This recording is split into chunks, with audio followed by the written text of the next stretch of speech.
अगर आप class 9th के स्टूडेंट हैं या किसी भी क्लास के स्टूडेंट हैं, अगर आपको लाइंस एंड एंगल्स समझना है तो सबसे पहले हम क्लास 9th का चैप्टर 6 जो है वो लाइंस एंड एंगल्स ही है, और उसको हम स्टार्ट करते हैं। जो बेसिक चीज़ें हैं उसको समझते हैं। अगर वीडियो अच्छी लगे तो चैनल को लाइक, सब्सक्राइब और कमेंट ज़रूर करिएगा, क्योंकि हमें पता चले कि आपको जो मैं समझा रही हूँ, जो एक्सप्लेन कर रही हूँ, वो समझ में आ रहा है कि नहीं।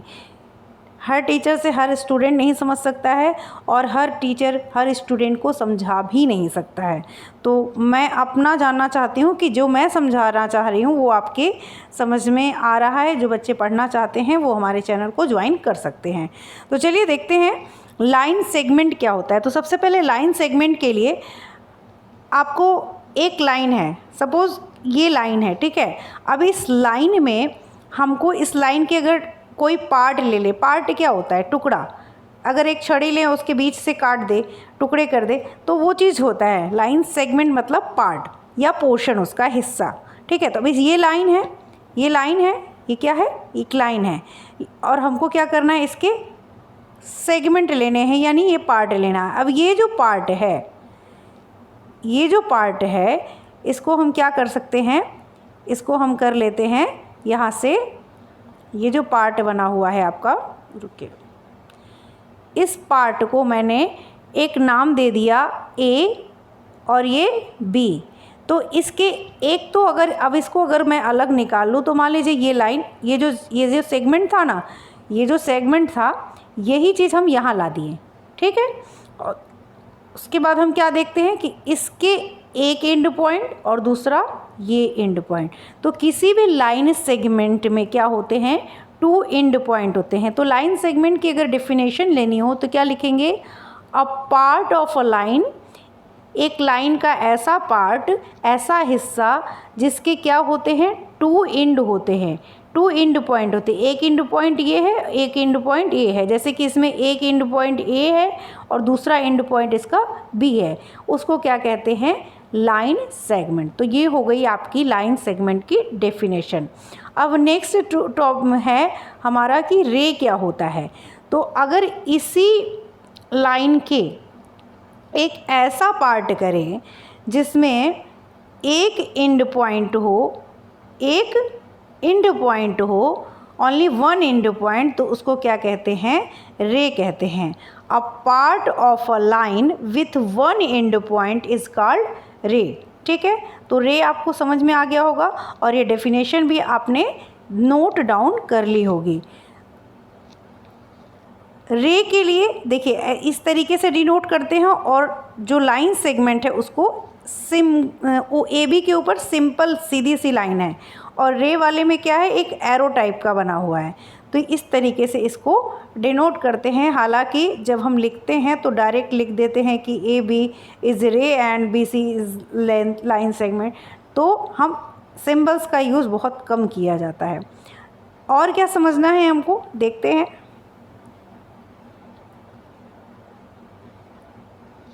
If 3 or more point lie on the same line, they are called collinear point. 3 point अगर आते हैं या उससे ज़्यादा पॉइंट एक ही सेम लाइन पे, कोई एक ही लाइन है और इस पे 3 या 4 लाइन आ जाते हैं, 3 से ज़्यादा, इसको क्या कहते हैं? Collinear point. अदरवाइज़ और नहीं तो इसको क्या कहते हैं? नॉन कोलिनियर पॉइंट, मतलब जिस पे कोई पॉइंट ना आए। एंगल कैसे फॉर्म होता है, इसके बाद हम क्या समझेंगे कि एंगल कैसे फॉर्म होता है, एंगल कितने टाइप के होते हैं और कौन कौन से एंगल होते हैं, उन एंगल्स को कैसे पहचानेंगे कि ये कौन सा एंगल है। सबसे पहले हम अगर एंगल को समझना चाहते हैं तो एंगल को समझने के लिए यहाँ पे कुछ डायग्राम दिया गया है। सबसे पहले आप कुछ बेसिक मैं बता रही हूँ उसको समझ लीजिए, फिर उस डायग्राम को देखेंगे, बहुत क्लियर हो जाएगा। एंगल क्या होता है? जैसे कि एक पॉइंट मैंने ले लिया, ठीक है। एक पॉइंट लेने के बाद अब मैंने इसे क्या किया? एक एरो इधर बनाया, एक रे इधर, अभी हमने रे पढ़ा था ना, एक रे इधर बनाया जिसका पॉइंट क्या है? अब इसको मैंने ए लिख लिया। अब इसी ए से एक और रे गई, मतलब ये जो ए है ये दोनों रे के लिए क्या है, कॉमन है। तो रे का एक एंड पॉइंट होता है, यानी इस रे का एंड पॉइंट भी यही ए है और इस रे का एंड पॉइंट भी यही रे है। जैसे ये रे, ये जो रे है इसका एंड पॉइंट ए है, ये जो रे गई है इसका एंड पॉइंट भी यही ए ही है। तो जब टू रेज एक ही सेम एंड पॉइंट से निकलते हैं यानी ओरिजिनेट होते हैं तो उसको क्या कहते हैं हम, एक एंगल बनता है। क्या बनता है, एक एंगल बनता है।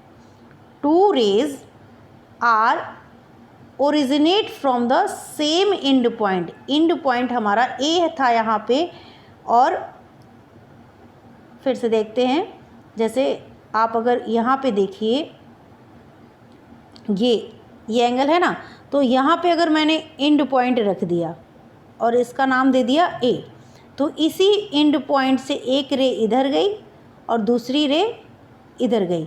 इस रे का भी एंड पॉइंट ए ही है और इसका भी एंड पॉइंट एक ही है। तो हम क्या कह सकते हैं कि ये एक एंगल बन रहा है।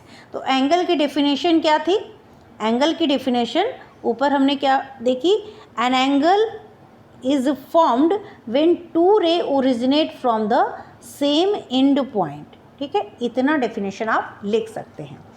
अब इसी एंगल में जब एक एंगल होता है, जैसे मान लीजिए ये एंगल है, ये रे है और ये रे है और ये इसका एंड पॉइंट है, तो एंड पॉइंट जो है ये तो कॉमन है, दोनों का सेम ही है, तो ये एंड पॉइंट को हम कहते हैं वर्टेक्स। क्या कहते हैं, वर्टेक्स। ठीक है, ये हो गया आपका, ये एंड पॉइंट जो है ये क्या है, वर्टेक्स है।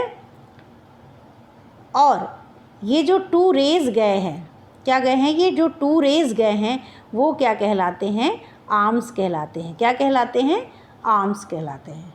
तो ये दोनों क्या हैं, इसके आर्म्स हैं और ये वर्टेक्स है।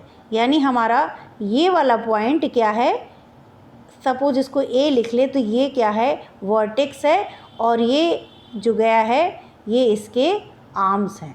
ठीक है, समझ में आ गया। अगर आपको समझ में आ रहा हो तो कमेंट बॉक्स में ज़रूर लिखिएगा। आज की वीडियो मैं छोटी बना रही हूँ क्योंकि आज ये पहली क्लास है मैथ की जो मैं क्लास 9th की ले रही हूँ। इसी तरीके से और वीडियोस भी आएंगी, लेकिन उससे पहले अगर मुझे लाइक्स मिलेंगे इस वीडियो पे तभी मैं आगे वीडियो बनाऊँगी।